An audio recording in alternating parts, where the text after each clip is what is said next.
Ouais les gars, ça va bien ou quoi? On commence tout de suite par qu'est-ce qui s'est passé de bien cette semaine sur TikTok. J'ai trouvé un nouveau concept de TikTok à faire, c'est-à-dire que forcément vu que mon compte il a pas trop marché, là cette fois-ci je vais m'orienter vers le divertissement, mais je sais pas si je vous l'avais déjà dit ça. Je crois que je vous l'ai déjà dit mais je vous le redis quand même au cas où parce que j'ai oublié. Et puis ensuite du coup je fais un petit débrief de TikTok. C'est vraiment nul, c'est très nul. Là je vais ouvrir mon téléphone, là je vais vous dire combien j'ai de followers. Actuellement en un mois de TikTok à post absolument tous les jours, j'ai fait 6 abonnés en un mois avec 400 de j'aime. Ma vidéo la plus vue je crois elle a dépassé les 1000, c'est 1420. Est-ce que vous imaginez un peu à quel point c'est de la merde un peu ou pas? Je vais vous mettre de toute façon mon compte TikTok là en description, vous allez enfin pouvoir le voir. Vous irez jeter un oeil, s'il y a des coachs TikTok je suis preneur. Ensuite qu'est-ce qui s'est passé de bien côté community management cette semaine? Donc simplement je vais vous donner des news de l'abonnement que j'ai payé à 80 balles la semaine dernière. En fait cet abonnement là c'est un abonnement, en fait c'est une société qui fait du MLM et du trading et puis un tout petit peu de marketing, mais ils sont vraiment très peu développés sur le côté marketing. Mais sinon le MLM ça c'est intéressant, c'est ce que je fais. Donc pour ceux qui savent pas, c'est juste tu contactes des mecs, tu les fais venir donc chez la société qui gère le MLM et toi tu prends une part en gros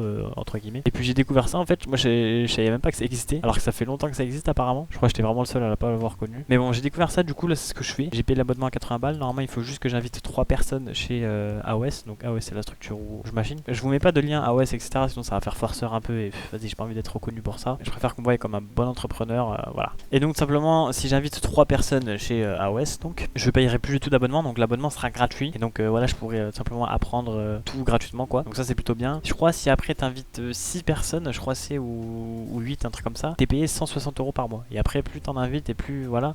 Et il y a un palier, le dernier palier c'est 520 000 balles par mois. Donc là j'y crois pas forcément tu vois. Mais bon voilà, on sait jamais. Apparemment il y a déjà des gens qui sont à 8000 balles par mois. Ensuite côté entrepreneuriat, j'ai appris un terme encore une fois. J'ai appris la CFE. Donc qui est concerné par la CFE? Les entreprises et les personnes physiques qui exercent une activité pro non salariée. Donc en gros les entrepreneurs quoi. C'est quoi? C'est la cotisation foncière des entreprises. Où doit-on payer la CFE? Faut aller sur impôt.gouv.fr et puis il faut suivre le formulaire. Quand le faire? Le faire avant le 1er janvier de l'année qui suit la création de votre entreprise. Par exemple, tu as créé ton entreprise en octobre 2023, faut que tu le fasses avant janvier 2024. Comment est calculée la CFE? La base de calcul de la CFE est déterminée par les valeurs locatives des biens soumis à la taxe foncière et utilisés par l'entreprise. Donc là, la CFE, c'est vraiment différent pour presque tout le monde. Donc pourquoi avoir créé la CFE? C'est pour financer les chambres de commerce et de sociétés. Donc c'est là où on s'enregistre quand tu crées un commerce, je crois, un truc comme ça. Et puis c'est combien? On va prendre un exemple parce qu'en fait c'est comme je vous ai dit, personne n'aura la même somme à payer. Une entreprise est redevable de 5500 euros au titre de la CFE, c'est-à-dire je crois elle a dû déclarer 5500 euros au titre de la CFE, enfin bref. Donc la taxe additionnelle s'élève donc à 48,95 euros. Ne me demandez pas pourquoi, je sais pas du tout pourquoi. Les frais de gestion s'ajoutent, ils sont fixés à environ 55,50 euros, c'est-à-dire 1% de 5500. Donc on fait 5500 plus 48 balles 95 et donc 55,50 euros. Et ça nous donne du coup le montant que devra payer l'entreprise. J'espère que c'est à l'année parce que payer 5600 balles au mois ça fait cher, mais j'espère que c'est à l'année. Ensuite j'ai trouvé une nouvelle appli pour l'achat-revente, donc c'est le Dénicheur. Donc je la connaissais avant, mais en gros c'est un sort d'Igral, c'est un sort de Idealo quoi, c'est juste un truc qui compare les prix.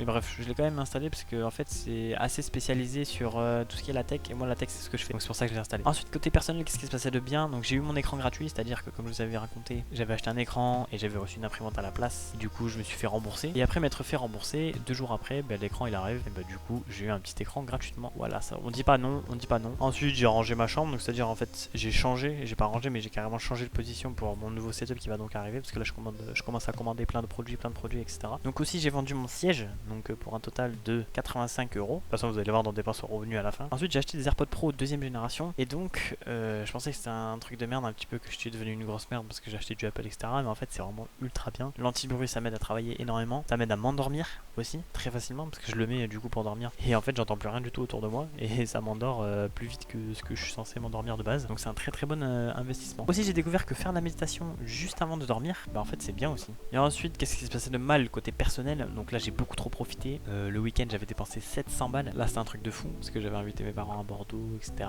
Je les avais invités au resto, je me suis acheté des choses, enfin bref vous allez voir dans dépenses et revenus de toute façon, je vous en dis pas plus. Ensuite en orthographe j'ai fait une moyenne de 58,25% cette semaine. En anglais je vous mets mon graphique à l'écran. Et en dépenses et en revenus cette semaine, alors là les gars, déjà il y a 300 balles d'AirPods parce qu'ils ont coûté 300 balles, alors je pouvais très bien les acheter sur internet pour 240, 250, mais bon je suis con, voilà je fais exprès. Ensuite j'ai acheté des Nike Uptempo pour 180 balles. Ensuite j'ai acheté des Converse, celle-là là, pour ma mère, je l'ai offert et c'était 100 balles. Ensuite j'ai gaspillé 20 euros au bar parce que j'avais emmené mes parents au bar juste avant d'aller au resto. Ensuite j'ai acheté ce t-shirt là 40 balles. Ensuite j'ai acheté ce pantalon là à 70 balles, sa mère, celui-là il pique hein. Du coup après je suis allé dans un très bon resto, celui de Philippe Etchebest à Bordeaux pour ceux qui connaissent le 4ème mur, parce que j'habite vers Bordeaux donc voilà. Et du coup j'ai payé 200 balles le resto. Ensuite j'ai payé 50 balles pour une barre LED, donc ça c'est pour mon setup et ça va me permettre de mieux éclairer mon setup et donc de moins me casser les yeux la nuit. Ensuite j'ai aussi payé 35 balles pour un support écran parce que j'avais vendu le mien. Ensuite en revenu, du coup j'ai eu 140 balles du remboursement d'écran. Et puis ensuite vu que j'ai vendu mon siège, j'ai eu 80 balles. Donc voilà le total de cette semaine, on est dans le rouge, là c'est sûr on est dans le rouge, mais bon on va rien dire. Donc voilà, niveau statistique TikTok je le fais pas parce que vraiment c'est la honte, c'est une honte. J'ai jamais eu ça de ma vie, je veux faire du TikTok, je sais même pas comment ça fonctionne. Donc c'est pour ça que je commence vraiment à me former de plus en plus vers l'immobilier et j'arrête vraiment beaucoup le marketing. Là je prends même plus de formation etc.